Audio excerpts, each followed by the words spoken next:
Welcome back to my channel, where we uncover the forgotten corners of the past.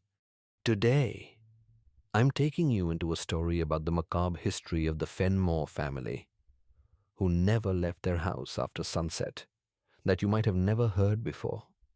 A mystery buried in the dust of time, a truth that will send shivers down your spine. But before we embark on this journey, take a moment to let me know where are you listening to this story from. That helps me understand how far these secrets have traveled. And if this story truly captivates you, if it makes you ponder, don't hesitate to give me a like and subscribe to the channel to keep me going. Together, we'll explore the darkest pages of history, and you won't want to miss a thing. There are places in this world that seem to exist outside of time. Old houses where the shadows cling like a second skin and memories are etched into the very timber, bleeding from the walls like sap from an ancient tree. The Fenmore estate is one such place. For nearly a century, this sprawling Victorian edifice, a chaotic masterpiece of Gothic spires, sharp gables, and darkened bay windows, has been wrapped in a sepulchral silence. To the passing eye on the dusty road below, it is merely a relic, a monument to decay. But the locals, those whose grandparents whispered the tales in hushed tones around dying fires, know the truth. They know the house was not merely a home, it was a prison, and the family who lived there, the once vibrant Fenmore clan, were its eternal inmates, bound by a rule as simple as it was absolute. They never stepped outside after sunset, not once. Before the silence fell, the estate was a symphony of life against the quiet canvas of the countryside. Records from the era and diaries from former guests paint a picture of almost blinding brilliance. The Fenmores were the epitome of New World aristocracy. They threw parties where champagne flowed like water and music from a string quartet would drift across manicured lawns, mingling with the scent of night-blooming jasmine. Alas, Fenmore's wife, Serafina, was a celebrated hostess, her laughter said to be as radiant as the diamonds she wore. Their children, the rebellious and handsome Thomas and the quiet, observant Lillian, were the town's darlings. But then, as if a switch was thrown in the heart of the universe, everything changed. The transformation was not sudden, but a slow, creeping dread. It began with the sun's final descent each day. The great iron gates, once welcoming, would slam shut with a deafening finality. Heavy velvet curtains, the color of dried blood, would be drawn tight across every pane of glass, and the house would fall into a stillness so profound it felt like a physical weight, pressing down on the very land it occupied. No lights flickered, no voices echoed. The Fenmores would simply vanish from the world, swallowed by the architecture that was meant to be their sanctuary. What could orchestrate such a total surrender? What force could compel an entire family to live in perpetual daylight, to trade the boundless freedom of their wealth for a self-imposed cage of gilded bars? Was it a shared, creeping madness, a poison that seeped into the family's bloodline? Was it a morbid, collective fear born of some unspeakable trauma? Or was it, as the oldest and most fearful legends suggest, something far more terrifying, a binding pact, a solemn covenant made with a power that owned the night, a power that promised protection at a cost that no mortal should ever have to pay? The answer begins not within the ornate, suffocating walls of the house, but in the land upon which it stood, a detail often overlooked but critically important. The Fenmore estate was built at the very edge of civilization, a final, arrogant bastion of order before the land gave way to the untamed, primordial Appalachian wilderness. This was not merely a forest. It was an ancient breathing world, a place of deep woods and shadowed hollows where sunlight struggled to pierce the dense canopy. Local folklore, dismissed by the educated as the ramblings of simple folk, spoke of it as a place where the veil between our world and another was thin, porous. They told stories of hunters who walked into its mists and never returned, of strange, melodic sounds with no earthly source, and of a presence that watched from between the trees. It was a place that did not belong to man, and it did not take kindly to trespassers.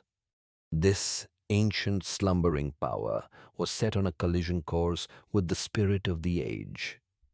The early 20th century was a time of roaring furnaces and unshakable belief in progress. It was an age of steel, steam, and a particular kind of masculine hubris. Men like Elias Fenmore, titans of industry, believed that every mountain could be moved, every river tamed, and every lost secret of the earth could be unearthed, catalogued, and possessed. There was a fever in the air, a relentless drive to conquer the last unknowns on the map. It was this very confidence, this unshakable belief in man's dominion over nature and the supernatural, that set the stage for the Fenmore tragedy. The curse was not just born of a forgotten superstition. It was forged in the crucible of an era's arrogance. And at the very heart of this era of boundless ambition was a man named Elias Fenmore. To understand the curse, one must first understand him. He was not a villain in the traditional sense. He was a visionary, a man of immense intellect and charisma, celebrated in boardrooms and respected in society. But beneath the polished veneer of the industrialist lay a soul consumed by a far older, far more dangerous obsession, the pursuit of forbidden knowledge. While his rivals collected art and racehorses, Elias collected arcane texts and funded perilous expeditions into the forgotten corners of the globe. There was a cold, obsessive glint in his eye that many mistook for genius. It was, in fact, a hunger. He saw the world not as a home, but as a series of locked doors, and he believed he possessed the intellect and the will to find every key. In the spring of 1902, this obsession reached its zenith. He announced a private journey deep into the Appalachian wilderness, an area local tribes had warned against for generations. He took with him a small team, a skeptical university professor, a seasoned guide, and two hardened men for security. They were searching for a truth that history had wisely left buried, a place whispered about in the oldest myths of the region. We do not know for certain what he found in those sun-dappled, silent woods. His official expedition logs were famously destroyed in a supposed library fire shortly after his return. The other members of his party met grim fates. The guide was found weeks later, wandering aimlessly on a country road, his mind shattered, while the others were never seen again. All we know is this: the man who returned to the Fenmore estate was a hollowed-out, haunted version of the one who had left. His wife, Serafina, was the first to notice the change. His housekeeper, Mrs. Gable, in a statement given to a local historian decades later, recalled that his eyes, once sharp and full of fire, now held a depth of shadow that no one recognized. He was a man, she said, who looked as if he had stared into the abyss. And the abyss had stared back. Soon after his return, the first signs of the affliction began to manifest, not as a sudden cataclysm, but as a slow, creeping corruption of reality. The grand manor, once a place of warmth and light, grew colder. A persistent, unnatural chill settled in the hallways. A damp cold that had nothing to do with the weather and everything to do with the presence that had followed him home. It clung to the air, a silent, invisible guest at every meal, a cold spot in every room. Most disturbingly, Elias began his secret work. He began to carve. The symbols appeared overnight, like a fungal growth. They were etched into the rich mahogany of the door frames, burned into the undersides of tables, and scratched behind layers of expensive wallpaper. It was a script unknown to any living language, a disturbing fusion of spiral patterns that seemed to writhe and sharp, angular lines that defied geometric logic. Mrs. Gable once stumbled upon him in the dead of night, tracing one of the symbols on the nursery door with a trembling finger, whispering to himself in a language that was guttural and cracked, a language that sounded ancient and fundamentally wrong. They were not decorations. They were wards. They were chains. They were the first words in a story of damnation that would be written in fear and paid for, generation after generation, in blood. The strange, unsettling carvings, etched into the very bones of the house, were only the beginning. They were the external symptoms of a disease that had yet to reveal the full, terrifying scope of its nature, the inciting conflict.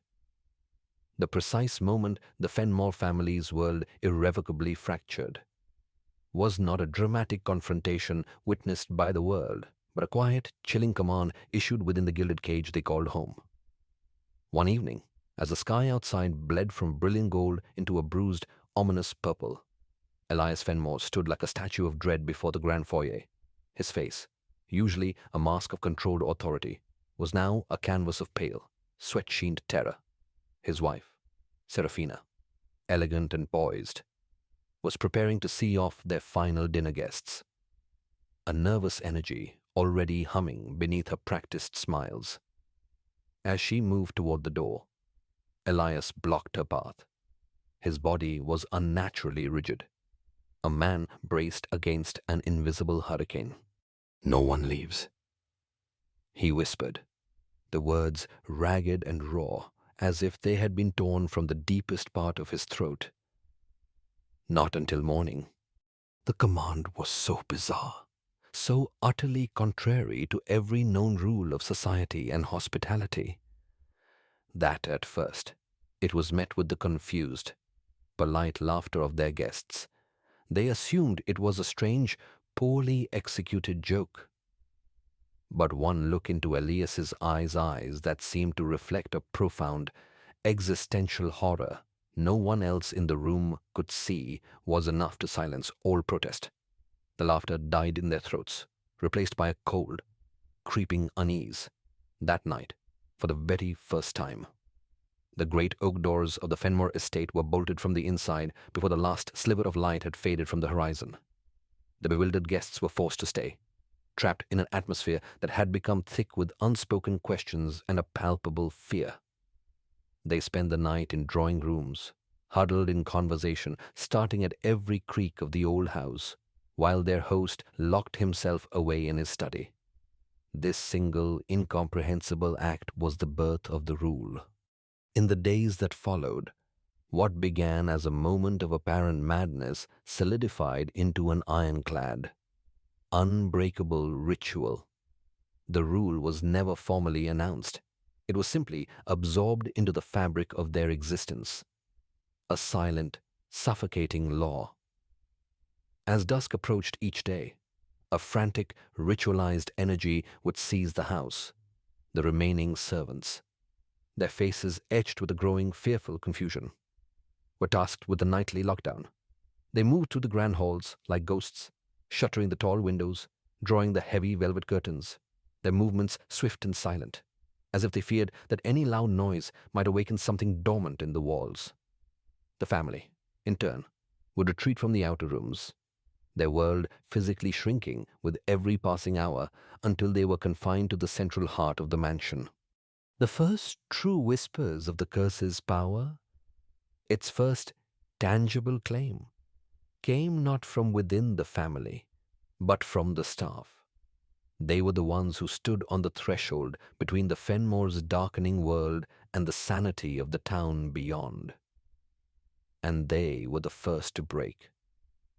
A young housemaid, sworn to secrecy until her deathbed confession to a parish priest decades later, spoke of seeing Elias in the library night after night. He would not be reading, but standing unnervingly still before the large bay window, staring intently at the setting sun as if it were a mortal enemy, his lips moving in a silent, desperate chant, his hands clenched into white-knuckled fists. Another servant, the head butler, a stoic and loyal man named Alistair, who had served the family for 20 years, became the Kersey's first victim beyond the bloodline. He was a man of reason, and he refused to be swayed by what he considered his master's psychological collapse. One evening, he announced his resignation, stating plainly that he intended to return to his own family in the village. Ignoring Elias's desperate, almost unhinged pleas, Alistair was last seen walking with a determined stride down the long driveway as twilight fell. He was never seen again. His disappearance was officially ruled a tragic accident, a man who likely lost his way in the dense woods. But the remaining staff knew better. They saw the look on Elias's face the next morning, not one of grief, but of horrifying vindication. They fled, one by one, not with angry resignations, but with the panicked, animal haste of those escaping a house that was actively on fire. They left behind their wages and their belongings, taking with them only the terrifying, unshakable certainty that something ancient and malevolent had taken root in the Fenmore home. Within a month, the once bustling estate, a hub of social life, was staffed only by the family itself, a king, a queen, and their two young prisoners, now utterly and completely alone with their father's burgeoning, all-consuming nightmare, with the outside world permanently sealed away. The pressure began to build within the claustrophobic, opulent confines of the mansion, like the increasing pressure in a deep-sea submersible. It sought out the weakest points in the family's psychological armor, and the curse began to test the most vulnerable links in the family chain. The true, insidious horror was not in what they could see, but in what was beginning to stir in the fertile minds of the innocent. Lillian, the youngest, the most sensitive, became its primary vessel. She had always been a quiet, imaginative child, content to live in the worlds she created in her books and drawings. But now, her forced solitude twisted her imagination into something dark and receptive. She began speaking of a new friend, a companion who would visit her room only in the liminal, sacred moments between sunset and true night. She called him the Dark Man. Her descriptions, delivered with a child's unnerving matter-of-factness, were chilling. He was not a monster of claws and fangs, but something far more unsettling, a tall, thin shadow that seemed to unspool itself from the darkest corner of her room. A silhouette without features, but with a definite, intelligent presence. She said he had a voice like the rustling of dry leaves in a graveyard, and that he would whisper secrets into her ear. They were not children's secrets. He whispered to her about the stars, calling them by names that were not on any chart. He whispered about the deep, cold earth beneath the house, telling her of the bones that slept there, and most terribly, he whispered to her about the price her father had paid in the forest, a price of blood and promises. Seraphina, desperate to believe it was all a child's elaborate fantasy, a coping mechanism for their sudden, terrifying isolation, tried to comfort her. She would leave a lamp burning. She would read her stories. She would hold her tight. But one evening, as she was tucking Lillian into bed, the child pointed a small, trembling finger to a corner of the room, dark with shadow, and said in a calm, conversational tone, "He's here now. He says your dress is beautiful, but your heart is sad." Seraphina saw nothing. Of course, she saw nothing, but she felt it, a sudden, bone-deep cold that had nothing to do with the room's temperature, and the unmistakable, prickling sensation of being watched by unseen, ancient, and utterly indifferent eyes. The psychological pressure escalated as the house itself seemed to turn against them. becoming an active participant in their torment, their loyal Irish wolfhound. Finn, a brave and massive animal who had once roamed the grounds like a king, now refused to leave the perceived safety of the main parlour after dusk. He would spend the long nights pressed against the cold hearth, a low, guttural whine perpetually vibrating in his throat. His eyes, wide with animal terror, would remain fixed on empty hallways and dark corners, and he would occasionally erupt into fits of furious, terrified barking at an enemy only he could perceive, an intruder that was already inside the walls. Objects began to move with a quiet, deliberate malevolence. A delicate porcelain music box in the long-abandoned nursery would begin to play its tinny, melancholic tune in the dead of night, its song echoing through the silent, cavernous halls. Doors, firmly closed and even locked, would be found standing wide ajar in the morning. These were not violent poltergeist activities. They were small, insidious intrusions, a campaign of psychological warfare designed to fray the nerves, erode the foundations of sanity, and remind the family of their utter powerlessness. They were caught in a terrible, suffocating paradox. The strange symbols that Elias had carved, the complex and frantic rituals he now performed nightly in his study, with a cracked, leather-bound book he had brought back from his journey, these were their only defense. But they were also a constant, terrifying, and undeniable reminder of the thing they were defending against. The pressure was no longer just about being trapped. It was about the dawning, soul-crushing realization that they were not keeping something out. They were locked in with it. For years, this fragile, terrifying equilibrium held. It was a life lived in a state of suspended animation. The Fenmores existed, but they did not live. Their days were spent in a hollow, silent imitation of their former existence, moving through the grand, sunlit rooms like well-dressed ghosts. Their conversations strained and superficial, never once touching upon the truth of their situation. Their nights were spent in a state of shared, silent terror, each member of the family confined to their rooms, listening to the old house settle, and praying that the creaks and groans were only the sounds of old timber. The children grew into young adults within this gilded cage, their perceptions of the world warped by their unique and monstrous upbringing. They knew nothing of friendships, of school, of the simple freedom of a walk under the moonlight. And it was this, the brutal theft of a normal life, that finally lit the spark of rebellion in Thomas. He was 18 now, handsome and vibrant, and filled with a restless, powerful energy that the mansion's oppressive silence could not hope to contain. Unlike Lillian, who had retreated inward, broken by the years of psychological warfare, Thomas had been hardened by it. He watched his father's nightly rituals, his frantic chanting and the strange, acrid smell of burning herbs, not with fear, but with a growing, simmering contempt. He saw his father not as a protector, but as a tyrant, a man whose brilliant mind had finally snapped in the isolation of the wilderness and who had, in his madness, imprisoned his entire family. The whispers from the village, the cruel stories of the mad Fenmores that would occasionally reach him through a delivery boy or a groundskeeper, stung his youthful pride. He refused to believe in Lillian's dark man. He refused to believe in the moving objects or the strange cold. He saw only a life, his life, being wasted.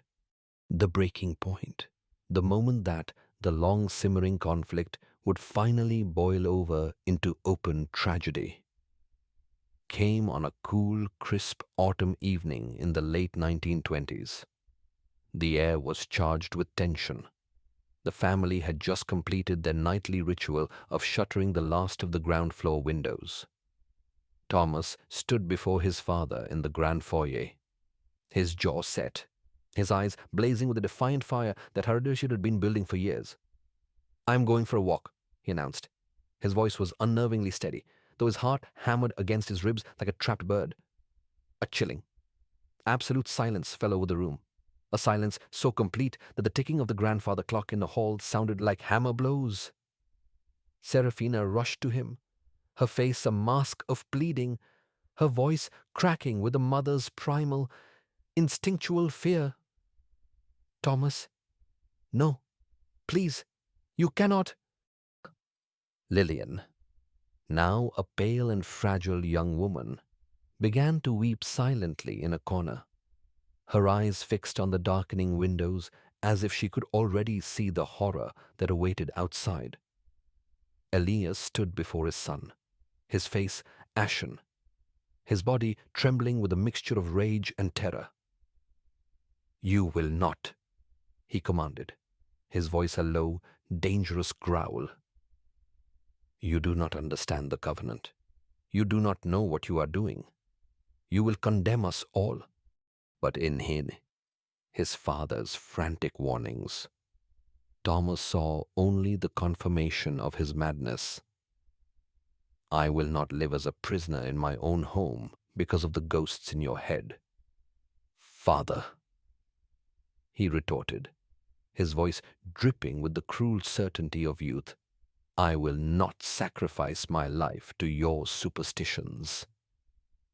He turned his back on his father's aghast face and strode with purpose towards the small, rarely used side door that led to the rose garden, a place he had not set foot in after dusk since he was a small, carefree boy. This was the moment the curse had been waiting for. It was not merely an act of youthful rebellion. It was a direct challenge, a blasphemous act of disbelief flung in the face of the ancient power that held them captive. As Thomas's hand touched the cold, unforgiving brass of the doorknob, the house itself seemed to groan in protest, a deep, resonant sound that vibrated up from the very foundations. The candles on the mantelpiece flickered violently, their flames stretching and contorting, casting grotesque, dancing shadows on the walls that looked like grasping claws. The low, almost subsonic hum that sometimes filled the halls grew into a palpable, vibrating thrum that made the teeth ache. His family watched, paralyzed by a horror too deep for words, as he unbolted the door and pulled it open, letting in a gust of cold, twilight air that smelled of damp earth and decay. He stepped out onto the stone patio for a single, eternal, heart-stopping moment. Nothing happened. Thomas stood there, silhouetted against the dying light, breathing in the cool night air with a gasp of pure ecstasy. He turned to look back at his captive family, a triumphant, almost mocking smile playing on his lips. Then, he turned his back on them one last time and walked with confident strides towards the thorny, tangled bushes of the rose garden, disappearing into the gathering, hungry gloom. What happened next was seared into the memory and the very souls of the surviving Fenmores for the rest of their tormented lives. It was not a roar, or a crash, or any sound of a physical struggle. It was a single, piercing scream. It was a sound of pure, unadulterated, soul-shattering terror, so high and sharp it seemed to tear the very fabric of the night. It was not the sound of a man in pain. It was the sound of a soul being ripped from its mortal body. A final, agonized protest against an incomprehensible oblivion. And then, as suddenly and as shockingly as it had begun, it was over. An absolute, profound, and unnatural silence descended. A silence that was heavier and more terrifying than any sound could ever be. The wind died. The crickets stopped chirping. It felt as if the entire world was holding its breath, bearing witness to a cosmic violation. They waited through the longest, blackest night of their lives, huddled together in the parlor, not daring to move, not daring to speak, not daring to even whisper his name for fear of calling the thing that had taken him, when the first, weak, apologetic rays of dawn finally broke through the windows. Elias, his face a grey mask of grief, his body aged a decade overnight, unbolted the door. The garden was pristine, untouched. There were no footprints in the dew-kissed grass. There were no signs of a struggle. There was no blood. There was only a single forlorn object lying near a thorny rosebush, the shattered, twisted, and blackened remains of the lantern Thomas had been carrying. He was gone, erased, vanished from the face of the earth as if he had never been born. The curse was not a delusion. It was not a ghost in their father's head. It was real. It was a predator. And it was hungry. From that day forward, there was no more rebellion in the Fenmore house. There was only the cold, hard, unwavering certainty of their damnation. The disappearance of Thomas Fenmore was not an end. It was a brutal confirmation. It cauterized the last vestiges of rebellious hope within the estate, replacing them with a cold, desperate acceptance for Seraphina. It was a soul wound that would never heal, transforming her from a society doyenne into a wraith in mourning clothes who drifted silently through the halls. For Elias, it was the irrefutable, damning proof of his own folly, a weight of guilt that finally broke what was left of his spirit. And for Lillian, who had always felt the presence in the shadows, it was the validation of her deepest fears. That single horrific event became the new, dark center of the family's universe. A black hole of tragedy that consumed all remaining light and joy. The decades that followed were not measured in years, but in the deepening of the silence. The Fenmore estate, once a symbol of vibrant life, became a living mausoleum. Paint peeled. The gardens grew wild and tangled, and dust settled over every surface like a permanent grey snow. The Fenmore line withered with it. Seraphina passed away in her sleep, a merciful release. Elias followed not long after, found in his study slumped over his old leather-bound book. His body withered and desiccated as if the curse itself had consumed him from within. Eventually, only Lillian remained. No, not quite. By the 1970s, the last person to bear the Fenmore name was Elelanina, Lillian's granddaughter, a woman born and raised entirely within the shadow of the curse. She had never known a world where the night was not the enemy. Her life was a lonely, repetitive cycle of rituals passed down by her ancestors, a solitary existence of extreme confinement, imprisoned by the very walls she loathed and yet regarded as her only protector. The townspeople almost never saw her.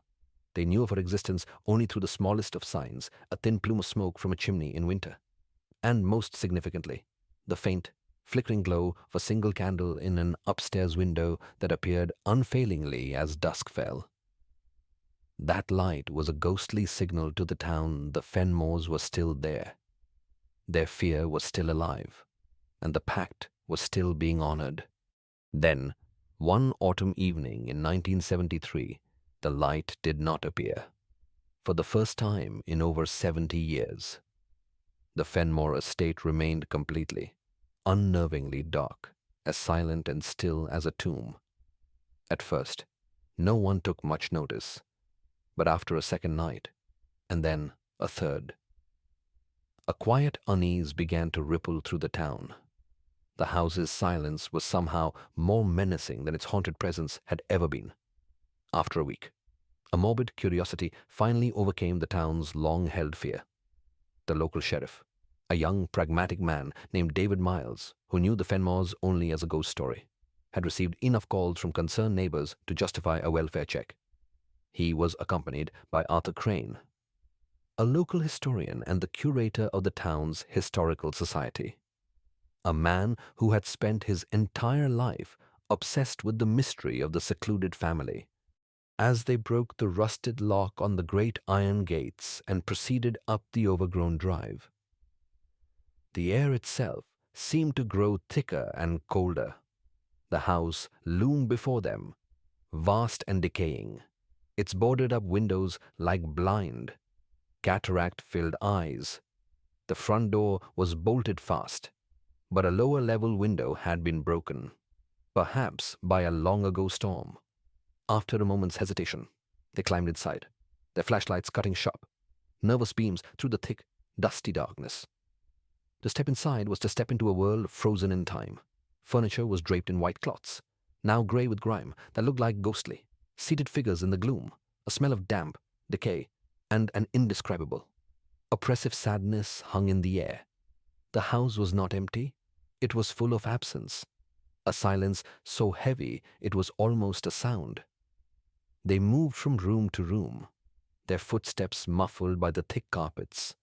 There was no sign of a disturbance, no hint of violence.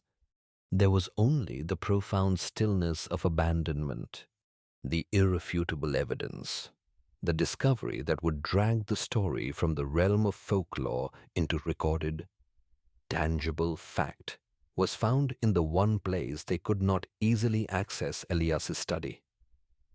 A room that had been locked from the inside, after forcing the heavy oak door.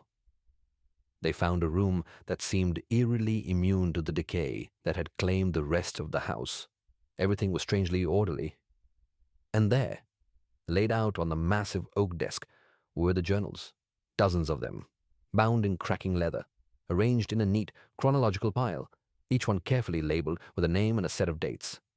They were more than diaries. They were an archive of despair, a multi-generational last will and testament. The leather covers were dry and brittle to the touch. The pages within yellowed and fragile. And as Arthur Crane, with trembling hands, carefully opened the first volume, the one labeled Elias Fenmore, 1902, he saw a script that began with the strong, confident strokes of a scholar, but which quickly devolved into a frantic, sloping scrawl filled with ink blots and smudges as if written in a state of extreme panic. This was no longer speculation. This was physical proof. These were the voices of the dead, waiting for nearly a century to tell their story. In the weeks and months that followed, Arthur Crane essentially entombed himself with those journals. The authorities had sealed the estate, but they granted him, as the official town historian, permission to study the documents on site. What he found within those pages was not just a story, it was a confession that spanned generations, a detailed unveiling of a nightmare that exceeded his darkest imaginings. Elias's journal was the key, the genesis of the damnation. It began with the intellectual excitement of a scholar, detailing his plans for the expedition into the deepest parts of the Appalachian wilderness. But the tone shifted abruptly, violently. Elias wrote of finding a place the old maps referred to only as the Sleeper's Repose, an area the local tribes had shunned for centuries, believing it to be a place where the earth was wrong. There, hidden in a cave behind a waterfall, he had found it not a tomb, but a kind of primordial altar, carved from the living rock with symbols that belonged to no human culture. And at its center, he wrote, there was a presence. He described it not as a physical creature, but as a sentient void, a conscious darkness, an entity of immense and ancient intelligence that his writings would only ever refer to as the Watcher. Elias's confession was agonizing.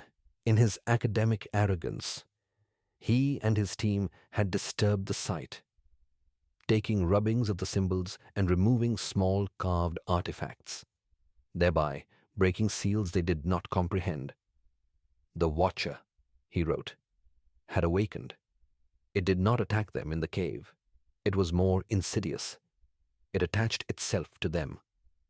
The journal became a frantic, desperate chronicle of Elias's growing panic as he watched his team members succumb, one by one, not to violence, but to a terrifying madness. One man walked off a cliff, smiling. Another clawed out his own eyes, screaming about the shadows behind the whirl. Elias, the last survivor, fled back to civilization. But he knew with a sickening certainty that the presence had followed him. It was tied to him, and by extension, to his bloodline. The phenomena at the mansion began almost immediately. The cold spots, the whispers, the moving objects. The Watcher, he explained, could not directly harm them as long as they were shielded. But it was drawn to their life force, feeding on their fear like a parasite.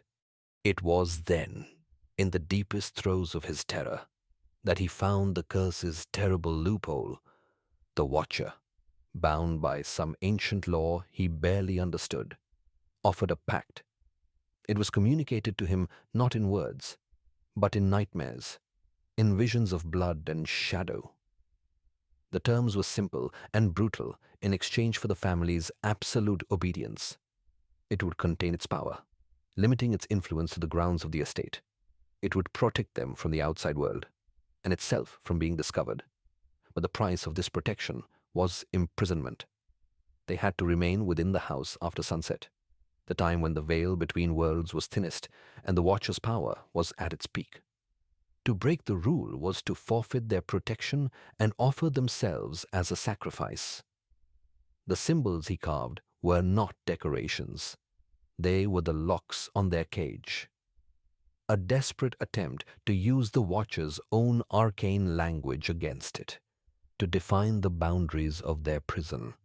And the nightly rituals, described in horrifying detail from the book he had taken from the altar, were a reaffirmation of the pact, an offering of fear and servitude to keep the entity at bay.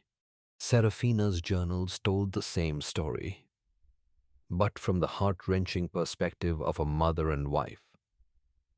Her entries revealed her initial denial, her attempts to convince herself that Elias was suffering from a mental breakdown after his traumatic expedition.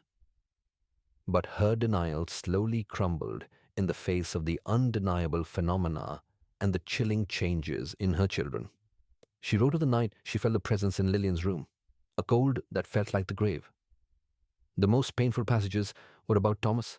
She confessed to a terrible, secret guilt, believing her own inability to stop him had been a death sentence. After his disappearance, her entries became short, numb, and devoid of emotion. The writings of a woman whose soul had already died. She wrote only of the rituals, the locking of the doors, the drawing of the curtains. Her life reduced to the mechanical motions of a warden in her own family's prison. If Elias's journals were a confession and Seraphina's a lament, then Lillian's and Elenina's were pure, distilled psychological horror. Lillian's childhood diaries began with confusion and fear of the dark man. But as she grew into a lonely, isolated woman, her relationship with the entity changed. She wrote of long, silent conversations with it, of understanding its immense cosmic loneliness. The Watcher was not merely a monster to her, it was her only constant companion. Her sanity frayed, the line between herself and the entity blurring until it was unclear if her writings were her own thoughts or the entity's thoughts expressed through her. Elenina's final journal was the grimmest of all. The rituals were all she had ever known. She wrote not with fear, but with a profound, weary resignation. She knew the wards were failing. The symbols carved by her great-grandfather were fading, their power waning over the decades. The Watcher, she wrote, was growing restless, its presence in the house stronger than ever. Her final chilling entry, dated the evening before the candle flame went out for good, consisted of only 7 words. Tonight, the price must be paid in full. The discovery of the journals and Arthur Crane's subsequent publication of his findings created a firestorm. There were, of course, no legal repercussions in the traditional sense. How does a court of law prosecute a supernatural entity, Sheriff Miles, faced with a situation far beyond his comprehension, was forced to close the case The official report lists the entire Fenmore line, ending with Elelaniana as missing, presumed deceased. Their disappearance is unexplained. The mansion and its contents were declared property of the state, sealed off from the public indefinitely. But the social repercussions were immense and lasting. The town was no longer just home to a local ghost story. It was the site of a documented, multi-generational haunting. The Fenmore estate was transformed overnight from a place of fearful speculation into a place of verified malevolence. The story, picked up by national newspapers and paranormal magazines, brought a new, unwelcome kind of tourism to the quiet town thrill seekers and ghost hunters who would try to sneak onto the property at night, only to be chased away by deputies or their own terror. The house became a permanent scar on the town's psyche, a grim, silent monument to the horrifying truth that some secrets are not meant to be uncovered. The legacy of the Fenmores was not one of wealth or industry, but of a chilling, enduring warning that there are forces in this world far older and more powerful than human ambition, and that some doors, once opened, can never be closed again.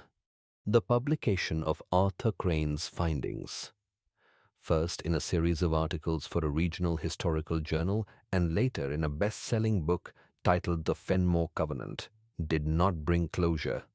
It brought chaos. The town, which had for so long lived with the house as a quiet, slumbering monster on its periphery, was suddenly thrust into the harsh glare of the national spotlight. The collapse was not one of bricks and mortar, but of identity. The quiet, unassuming community was redefined overnight. It was no longer known for its quaint charm or its local history. It was now, and forever would be, the Fenmore Curse Town. This redefinition was a painful, agonizing process. At first, there was denial and anger. The town's elders and officials publicly decried Crane's work as sensationalist fiction, a morbid exploitation of a local tragedy for personal gain. They tried to suppress the story, to maintain the fragile peace of their collective ignorance. But the journals were undeniable. Facsimiles of the most chilling pages, published in Crane's book, silenced the most ardent skeptics. The town could no longer hide from the truth. The monster was not just on their doorstep. It was now their primary landmark. A strange and ghoulish transformation began to take hold.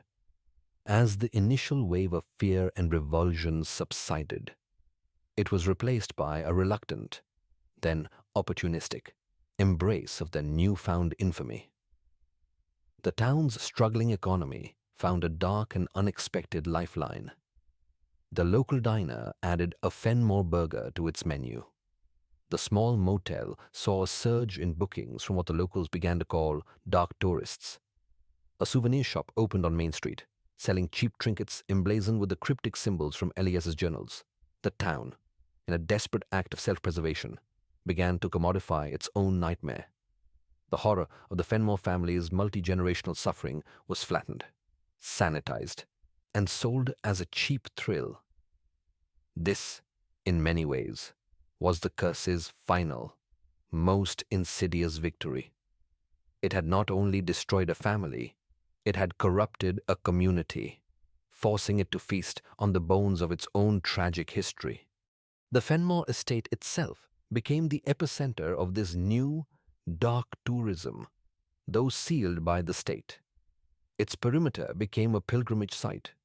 On any given night, one could find cars parked along the road, their occupants staring up at the dark, silent house, hoping to catch a glimpse of a ghostly light or a fleeting shadow. The horror was no longer contained within the mansion's walls. It had bled out, becoming a permanent, festering wound on the soul of the town itself. The legacy of the Fenmore curse, however, extends far beyond the commercialization of a local tragedy.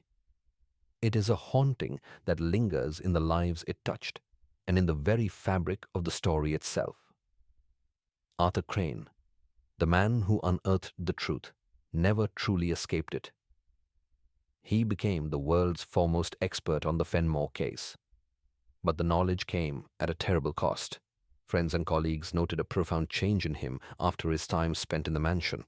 He became reclusive, paranoid, and obsessed with the occult lore he had once studied as a detached academic. He spoke of recurring nightmares in which he was trapped inside the house, with a tall, thin shadow watching him from the corner of the room. He filled his own home with wards and symbols, a desperate imitation of the very man whose madness he had chronicled. Crane died of a heart attack a decade after his book was published, but many who knew him believed he died of fright, his heart finally giving out after years of living with the terrible knowledge of what truly lurked in the darkness. His life became a tragic postscript to the Fenmore story, a testament to the idea that some truths are so toxic they destroy the vessel that contains them. And what of the journals themselves? They were not destroyed. After Crane's study was complete, they were declared historical artifacts of significant interest and were transferred to a secure, climate-controlled vault in a state university archive. They exist now not as simple records, but as dangerous, cursed objects in their own right. Archivists who have handled them have reported sudden feelings of dread, inexplicable cold spots in the vault, and the faint, unsettling sound of whispering when no one else is present. The story of the Fenmores, bound in that cracking leather, seems to possess a malevolent life of its own, a legacy of fear that can still reach out and touch the living. But perhaps the most chilling legacy is the one that still walks the earth, a secret kept hidden even from the most ardent researchers of the case for many years. The Fenmore bloodline did not end with Elelanina, a distant branch of the family, descended from one of Elias's siblings who had left the town long before the curse began, had survived, blissfully unaware of the horror attached to their name.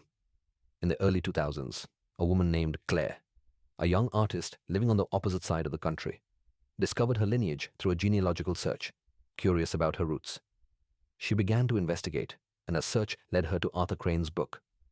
The discovery shattered her. She claimed in a rare, anonymous interview that the story resonated with a deep, inexplicable darkness she had felt her entire life, a lifelong, irrational fear of the dark, a recurring nightmare of being trapped in an old house, and a persistent feeling of being watched. The curse, it seems, is not just tied to a place, but to the blood. It has become a dark inheritance, a dormant poison running through the veins of the innocent, a haunting that time and distance cannot erase. And then there are the secrets that even the journals could not fully explain. What truly happened to Elelanina, her final, cryptic entry? Tonight, the price must be paid in full, leaves behind a terrible, unanswered question. Was this a statement of surrender? An acknowledgement that the Watcher was finally coming to claim her? Or was it something more? Some occult theorists, studying the case, have posited a more terrifying possibility that Elelanina, after a lifetime of communion with the entity, attempted one final desperate ritual, not to fight it, but to merge with it, to offer herself as a willing vessel in a desperate attempt to finally contain its power and end the cycle of suffering for any future descendants. Did she succeed? Or did she simply become the final meal in a century-long feast we will never know? The house keeps its final secret.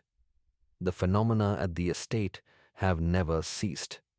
Paranormal investigators, using sensitive audio equipment from the property line, have recorded what they claim are electronic voice phenomena faint, disembodied whispers that, when analyzed, seem to form words in a language that is neither human nor of this earth.